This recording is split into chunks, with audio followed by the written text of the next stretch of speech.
Dah boleh cakap bye-bye dekat phone gaming kan. Sebab phone untuk Poco kali ni memang dia cipta khas untuk gaming. Dan yang paling saya suka bila pegang je, bila first kali impression anda, itu phone ni sangatlah solid. Yes, memang rasa macam pegang phone yang premium. Ditambah dengan spesifikasi yang premium, cuma harga tak berapa nak mahal sangat sebenarnya. Untuk harga sekitar RM2,000 anda akan dapat disajikan dengan Snapdragon 8 Elite. Nak cakap Snapdragon 8 Elite ni power macam mana? Semua grafik boleh rata kanan, Genshin Impact ke, Mobile Legend ke, PUBG Mobile ke kan. Dan yang paling best, dia ada ketahanan IP68 kat sini kan.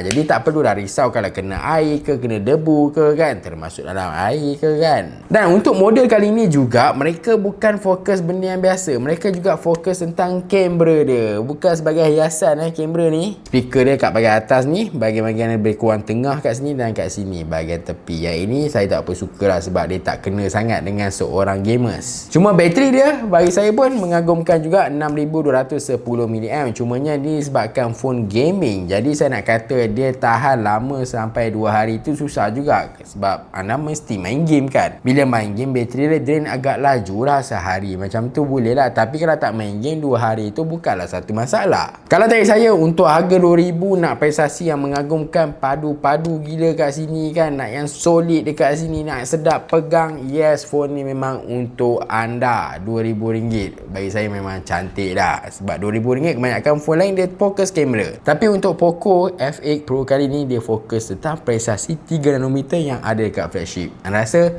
dia still flagship killer ke?